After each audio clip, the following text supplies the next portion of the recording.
Who is Dr. Destroyo? Who is Dr. Destroyo? Who is Dr. Destroyo? Who is Dr. Destroyo? Who is Dr. Who is Dr. Destroyo? Who is Dr. Destroyo? Who is Dr. Destroyo? Who is Dr. Destroyo? I am Dr. Destroyo.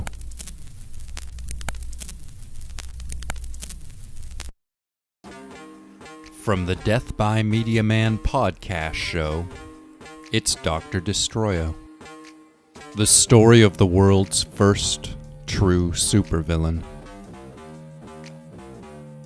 We're telling Dr. Destroyo in sequence every 2 weeks. So if you haven't listened to the first episodes, go back and start there. Then, this will all make a lot more sense.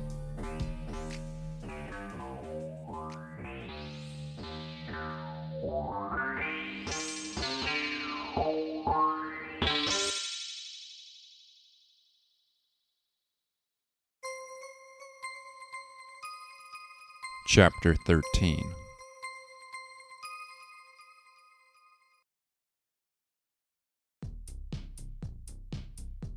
Six hours slipped by that way, with my face jammed into my computer screen and my body feeling like an atrophied limb which was hanging off my eyeballs.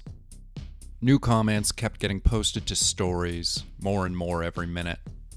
My stomach growled painfully, but I just kept reading. Everybody kept posting, kept arguing, and I kept reading. I couldn't help it. I'd never been so personally involved in something before. Eventually, though, I had to get up. I went to stand and stumbled down to the floor with disablingly low blood sugar and legs half asleep. When I could feel my toes again, I forced myself up and pulled on some clothes without really thinking about what I was doing. Pants, socks, shoes.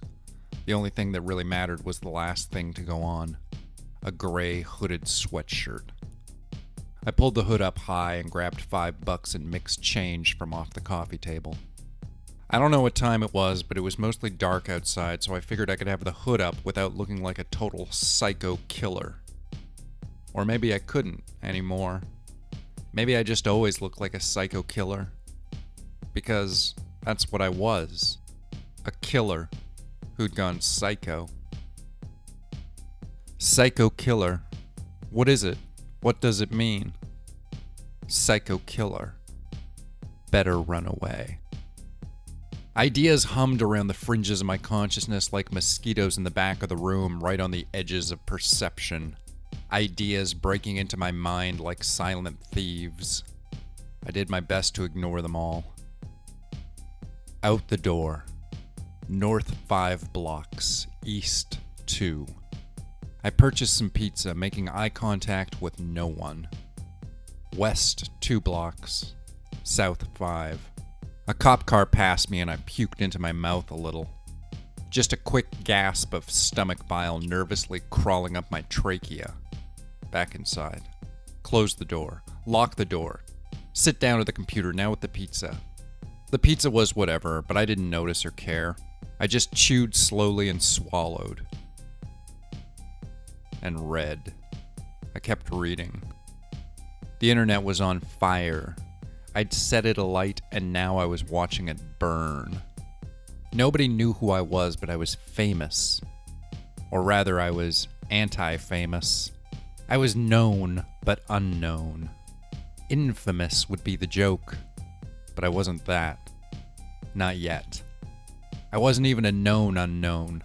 I was an unknown unknown. A super secret mystery being held back from the world. But they almost knew me. They could feel me on the fringes of their everything, out there in the dark. My life was the foreshadowing of something darker yet to come. There'd been 2 bodies found, with no word of a third individual. An unknown unknown.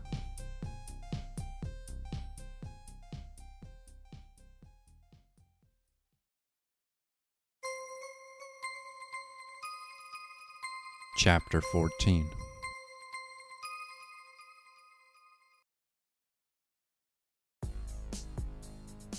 Time kept going by.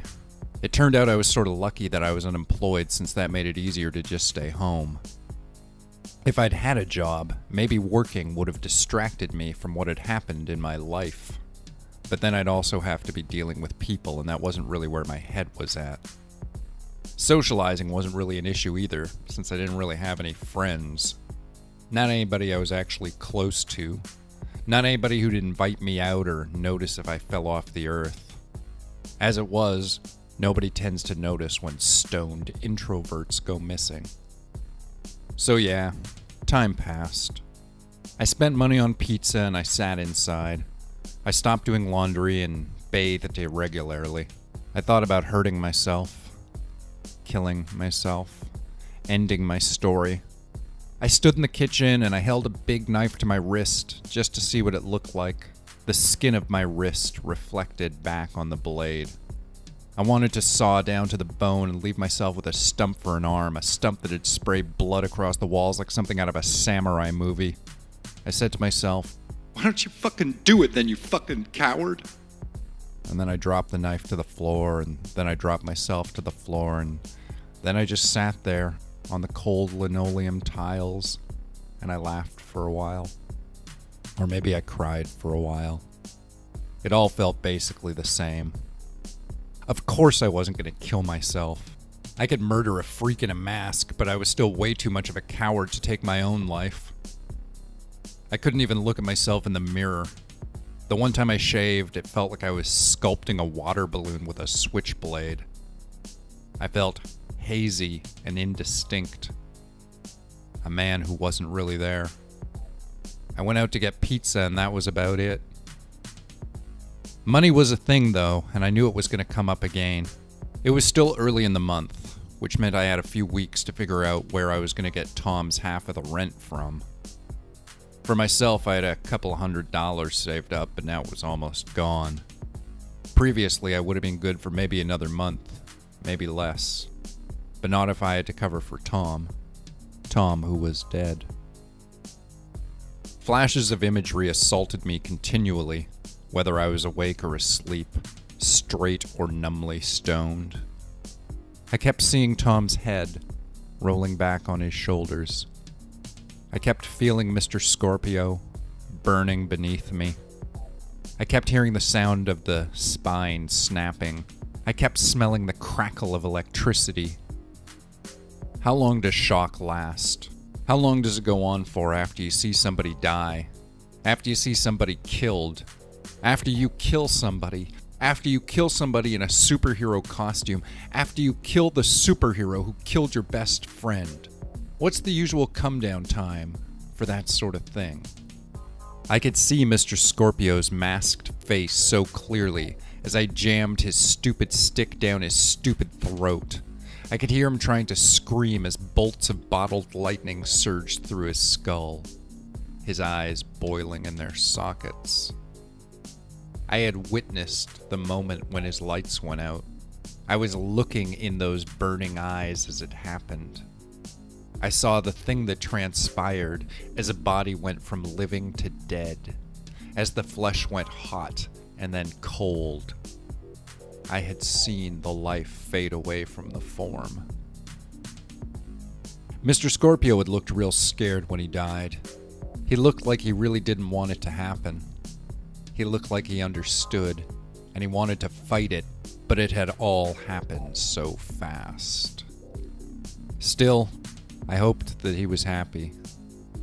I mean, if you're going out at night, trying to be an urban vigilante, that's really the best death you can hope for. Slain by a supervillain. Or slain while foiling a supercrime. If he'd had a destiny, that surely had to be it. And me? I was the lone survivor. But what was my role? Was I the villain? I felt more like the victim. Mr. Scorpio didn't have to live on having seen the things I'd seen and done. He'd gotten out easy. And Tom didn't have to know about any of it. He didn't get to know about any of it. It was hard to imagine that Tom had ever been the real Dr. Destroyo. It was more like he was a foreshadowing of some sort. like his life had been the shell which the little baby lizard had fought its way through. Now the egg had cracked open and the creature was loose. Maybe I was that creature. All night I dreamed of blood and electric fire. In my sleep I saw the city burn. I saw the world burn, the oceans going dry and barren. I saw the skies burn. Like a billion bombs going off at once, scorching the atmosphere and turning the clouds as black as tar. During my waking hours, I filled my stomach with bitter coffee and cheap pizza, which eventually had me feeling like I was shitting wet socks wrapped in barbed wire. I cried constantly and watched TV without ever really seeing what was on. I smoked all the weed in the house, and I stared at the walls like I was waiting for inertia to strike me dead.